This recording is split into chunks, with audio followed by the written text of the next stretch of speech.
തുടക്കത്തിന്റെ ഈ ഒരു പൂജാ ചടങ്ങിൽ ദിലീപേട്ടൻ എത്തിയിരിക്കുകയാണ്. ദിലീപേട്ട, വിസ്മയ മോഹൻലാൽസ് തുടക്കമാണ് നമ്മളിപ്പോൾ കണ്ടുകൊണ്ടിരിക്കുന്നത്. ദിലീപേട്ടൻ എന്താണ് പറയാനുള്ളത്? എല്ലാവർക്കും നമസ്കാരം. ആദ്യം തന്നെ എന്നെ വിളിക്കുന്ന പ്രതീക്ഷിച്ചില്ല. വലിയ സന്തോഷമുള്ള ഒരു ദിവസമാണ്. നമ്മൾ എൻ്റെ ഓർമ്മയിൽ പെട്ടെന്ന് വരുന്നത് 1992 ഞാൻ ഉള്ളടക്കം എന്ന് പറഞ്ഞ സിനിമയിൽ അസിസ്റ്റൻ്റായിട്ട് ലാലേട്ടൻ്റെ കൂടെ വർക്ക് ചെയ്യുന്ന. അന്ന് അതിൻ്റെ നിർമ്മാണം ബാലയ സാറിൻ്റെ മകനായ സുരേഷ് ബാലയ സാറ്.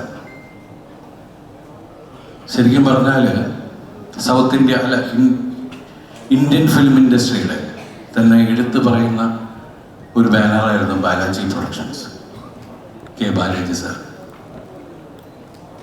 ഇവിടെ ഇന്ന് ഏറ്റവും പ്രൗഢായിട്ടുള്ളൊരു കാര്യം സുചേച്ചിയാണ്. ഇത്രയും വലിയ പ്രഗത്ഭനായ ഒരു വലിയ നിർമ്മാതാവിൻ്റെ അഭിനേതാവിൻ്റെ മകള്, അതുപോലെ തന്നെ നമ്മുടെ ഏറ്റവും പ്രിയപ്പെട്ട, നമ്മളെ ഏറ്റവും ബഹുമാനിക്കുകയും നമ്മളുടെ അഭിമാനമായ നമ്മുടെ സ്വന്തം ലാലേട്ടൻ ഭർത്താവായിട്ട്, അതുപോലെ 2 കുട്ടികൾ, അവർ രണ്ടുപേരും സിനിമയിലേക്ക് വരുന്നത് അതൊരു മാതാപിതാക്കളെ സംബന്ധിച്ചൊരു പുണ്യമാണ്. അവരുടെ വളർച്ച, നല്ല കാര്യങ്ങൾ കാണാൻ പറ്റുക എന്നൊക്കെ പറയുന്നത് ശരിക്കും പറഞ്ഞാൽ നമുക്കെല്ലാവർക്കും, പ്രത്യേകിച്ച് നമ്മൾ അത്രയും സ്നേഹിക്കുന്ന ലാലേട്ടൻ്റെ കുടുംബത്തിൽ ഇത്രയും ഗംഭീരമായ ഒരു പരിപാടി നടക്കുന്നു എന്ന് പറയുമ്പോൾ അതിൻ്റെ ഭാഗമാവാൻ എന്നെ വിളിച്ചതിൽ വലിയ ആത്മാർത്ഥമായിട്ടുള്ള നന്ദി ഞാൻ പറയുന്നു. അതുപോലെ തന്നെ എനിക്ക് എത്രയോ വർഷം, ഞാൻ അസിസ്റ്റന്റ് ഡയറക്ടറായിട്ട് കാലം മുതൽ കാണുന്നതാണ് ആന്റണി ബൈനെ. അദ്ദേഹത്തിൻ്റെ വളർച്ച, അദ്ദേഹത്തിൻ്റെ പ്രയത്നം. അപ്പോൾ ഇത്രയും വർഷത്തിനിടയിലെ യാത്രയിൽ മലയാള സിനിമയ്ക്ക് തന്നെ ഒരുപാട് കച്ചവട സാധ്യതകളും അതിൻ്റെ പുതിയ മാർഗങ്ങളും ഒക്കെ കാണിച്ചു തരുന്ന ഏറ്റവും വലിയ കമ്പനിയാണ് ആശീർവാദ് സിനിമാസ്. എനിക്ക് തോന്നുന്നു MBA ഒന്നും പഠിച്ചിട്ടില്ല, പക്ഷെ ഏറ്റവും കൂടുതൽ MBAക്കാർ കണ്ടുപഠിക്കേണ്ടത് ആന്റണി ബൈനെയാണ്. അത്രയും ഗംഭീരമായിട്ടാണ് പുള്ളി എല്ലാ കാര്യങ്ങളും ഓർഗനൈസ് ചെയ്യുന്നതും എല്ലാം.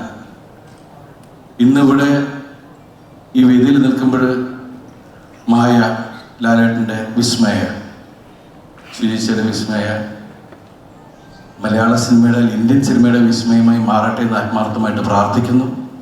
അതുപോലെ തന്നെ എൻ്റെ ഭായിയുടെ മകൻ ആശിഷ്, അദ്ദേഹവും മലയാള സിനിമയിൽ നല്ല വലിയൊരു താരമായി മാറട്ടെ.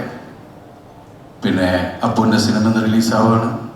അപ്പോൾ ഓൾ ദ ബെസ്റ്റ്, എല്ലാവിധ ഐശ്വര്യങ്ങളും നന്മകളും ആശംസിക്കുന്നു. അതുപോലെ തന്നെ ജൂഡ്, വർഷങ്ങളായിട്ടുള്ള ബന്ധമാണ് ജൂഡിൻ്റെ സിനിമയിൽ ഞാൻ അഭിനയിച്ചിട്ടില്ലെങ്കിലും വലിയ സന്തോഷമാണ്. കാരണം ജൂഡിൻ്റെ അർപ്പണബോധം നമ്മൾ പല സിനിമകളിലൂടെ കണ്ടിട്ടുള്ളതാണ്. ജൂഡ് എന്തായാലും ഈ തുടക്കം ഗംഭീരമാക്കും എന്ന് നമുക്ക് എല്ലാവർക്കും ഉറപ്പുണ്ട്. ഈ സിനിമ വലിയൊരു വിജയമാവട്ടെ, ഗംഭീരമാവട്ടെ. All the best. Thank you so much ദിലീപേട്ട. ഇന്നത്തെ ഞങ്ങളുടെ ക്ഷണം സ്വീകരിച്ചു.